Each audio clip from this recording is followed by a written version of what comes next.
Bakit kaya ganun sa akin si Jong? Tunay niya kaya akong pamangkin? Imbis na alalayan niya ako, tinuturuan niya pa ako sa mga maling gawain. Hawakan mo ang aking kamay at tayong dalawa'y maghahasik ng kaligayahan. Bitawan mong unang salita, ako ay Banji, kamusta ka na?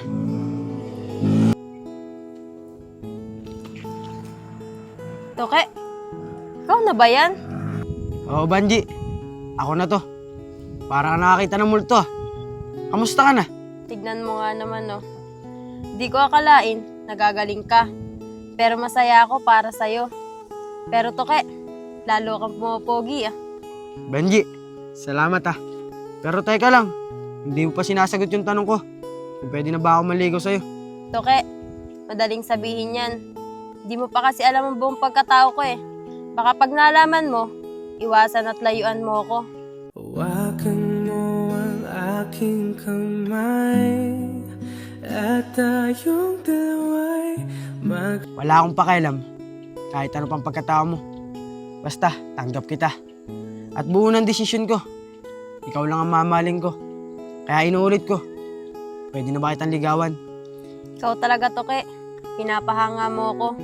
Sige na nga, manligaw ka na.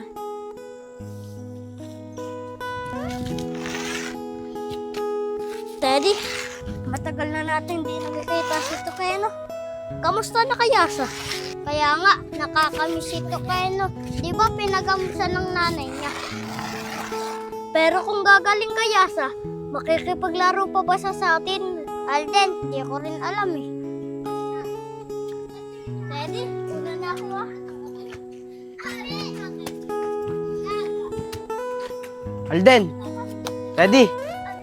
Kamusta na kayong dalawa? Namiss niyo ba ako? Oo, Tol. Miss na miss ka na namin. Kamusta ka na? Okay lang naman ako. Pero ba't dadalawa kayo? Ba't di niyo kasama si Malek? Wala, Tol eh. Di na naman siya pinalabas ng nanay niya. Teddy! Ba't malungkot ka? Di ka ba masaya nung nakita mo ako? Masaya naman ako na nakita kita. Kaso, baka di ka na makapaglaro sa amin eh. Alden, Teddy, ito ang tatandaan nyo ah.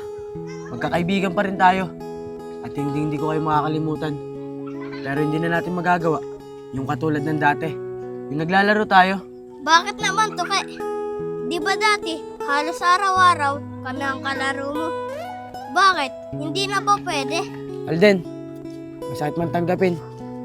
Pero oo, hindi na tayo pwede maglaro. Dahil gumaling na ako eh. Kaya hindi na nababagay sa akin ang larong pambata. Kaya Alden, sana naman maintindihan mo ako. Sige, Tol. Naiintindihan ka naman namin eh. Di ba nga, Teddy? Oo nga, dahil mas matanda ka sa amin. Talaga ba mga tol? Maraming salamat sa inyo ah. Basta, magkaibigan pa rin tayo. Talaga, Tol, na sinabi mo yan na. Oo, paano? Tara na!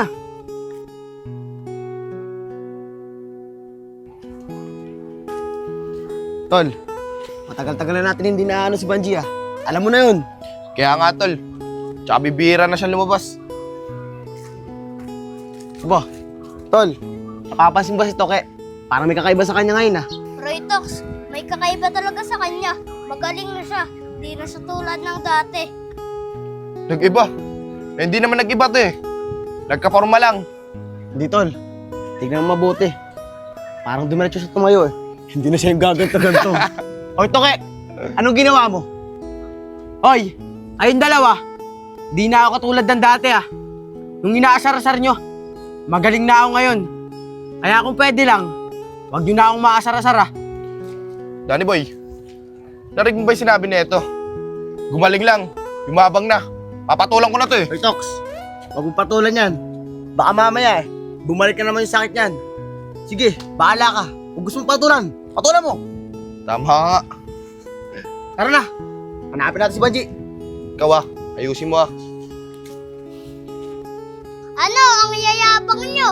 pala kayo makapalagay to eh. Teddy, hayaan mo na sila. Tara na.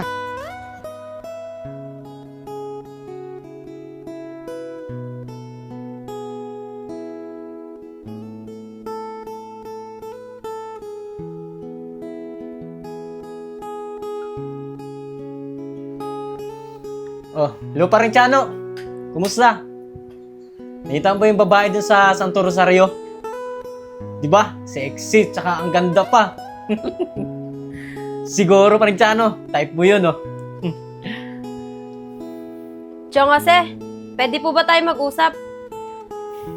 Parintiano, tatawag na lang ako ulit sa'yo mamaya, ah. O Banji, ano nang pag-uusapan natin? Kita mo may kausap mo sa cellphone eh. Istorbo ka talaga. Chong, kanina, nakita ko po si Aling Mirna. Sinisingil niya po ako ng rent dito sa bahay. Di ba, nung nakakaramang buwan, binigyan ko po kayo ng pambayad. Huwag niyo pong sabihin na hindi niyo binayaran yun. Alam mo Banji, sa mga ganyang bagay, kaya mo nang gawa ng paraan yan. Tsaka, di naman tayong papaalis dito ni Aling Mirna. Matagal na tayong nangupahan sa kanya. Chong, baka naman po pwede. Kayo naman po ang gumawa ng paraan. Total, hindi niyo naman po binayad yung binigay ko sa inyong pera. Ano Banji? Akong gagawa ng paraan. Di ba obligasyon mo yun? Dahil ikaw nagbabayad dito sa bahay na to. Tao po. Uy Toke, ikaw pala yan. Halika, pumasok ka. Mang Jose, Banji, magandang araw sa inyo. Mukhang hindi maganda po ata ang punta ko. Mukhang nagtatalo po kayo. Hindi naman Toke. Nag-uusap lang kami ng pamangkin ko. Pero Toke, parang may kakaiba sa'yo ngayon ah. Opo, Mang Jose. Magaling na po ako. Pinagamot po kasi ako ng nanay ko eh. Banji, mamaya na tayo mag-usap. Alis na muna ako. Toke, umupo nga muna. Sige po, Mang Jose. Salamat po. Banji, halika. Ikaw ah. Alam mo nang gagawin mo. Piraan mo yun. Para may pang-rent tayo sa bahay na to. Hindi na naman tayo, Chong Jose. Basta. Gawin mo yun. Sige, alis na ako. Toke! Alis na ako. Sige po, Mang Jose. Ingat po kayo. Toke, bakit napunta ka dito? Di ka man lang nagsabi na pupunta ka pala. Banji, pasensya ka na. Kanina pa kasi tinintay sa labas eh. Nag-alala na ako sa'yo. Kaya pinuntahan na kita. Toke, pasensya ka na. Alam ko, narinig mo yung pinagtatalunan namin kanina ni Chong Jose. Ano ka ba naman, Banji? Wala yun. Gusto mo? Sumama ka muna sa akin sa labas. Magpangin muna tayo. Para naman mabawasan ang init ng ulo mo doon sa tiyong mo. Sige, Toke, tara. Tara.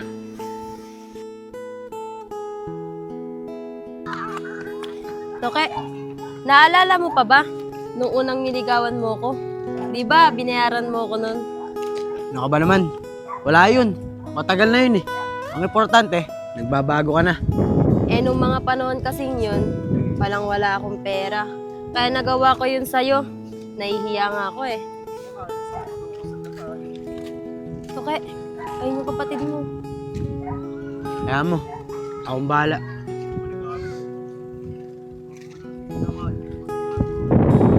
Ay, Toke, saan kayo pupunta? Wala ate. Naglalad-lad lang kami ni Banji. Para naman mabawasan ang sama ng loob niya kay Mang Jose. Ikaw ba ate? Saan pupunta? Toke, dapat di ka na nakikialam sa kanila eh. Dahil problema nilang magtsuhin yan. Ate, di ba? Napag-usapan na natin yung ganyang bagay. Tsaka, ayoko kasi nakikita nalulungkot si Banji. Alam mo naman, mahal na mahal ko siya. Ay nako, talagang di ka na mapipigilan dito kay Banji, no? Toke, pwede ko ba siya makausap saglit? Sige ate, walang problema.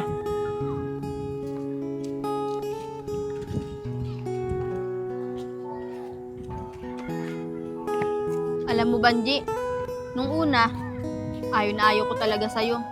Dahil alam ko yung pagkatao mo. Pero nung naikwento sa akin ni nanay, na gusto mo na magbago, sana naman tuparin mo yun. Alang-alang sa kapatid ko. Inya, pasensya ka na sa pinakita kong hindi magandang ugali sa'yo. Oo, aaminin ko, mali talaga yung ginawa ko. Pero magbabago na talaga ako. Lalong-lalo na ngayon, na dumating si Toke sa buhay ko. Sige, Banji. Aasa ako at pangahawakan ko yung sinabi mo. Dahil lahat naman tayo may pagkakataon para magbago. Sige, Ninya. Maraming salamat, ha. Dahil binigyan mo ako ng pagkakataon para baguhin yung sarili ko. Sige na. Inaantay ka na ni Toke. Sige, Ninya. Mauna na ako. Toke, tara na. Banji, ano pinag-usapan niya natin niya? Mamaya ako na lang kukwento sa'yo. Tara.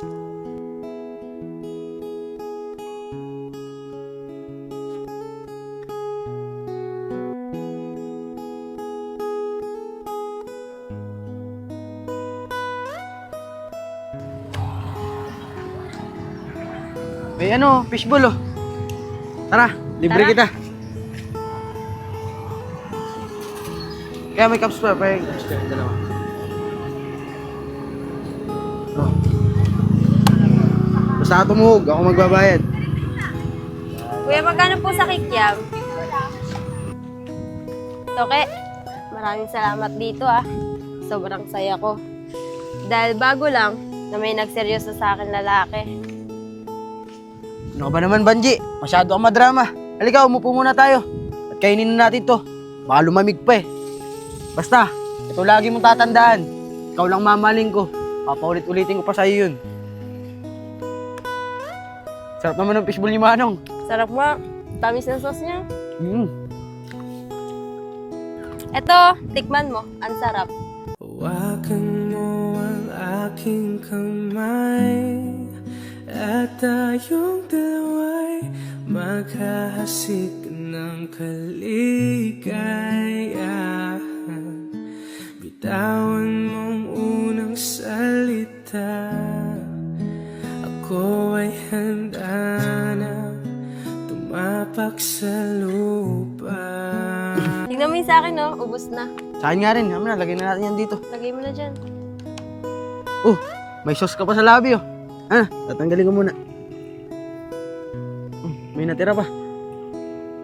Hawakan mo ang aking kamay at tayong dalawa'y maghahasik ng kaligayahan.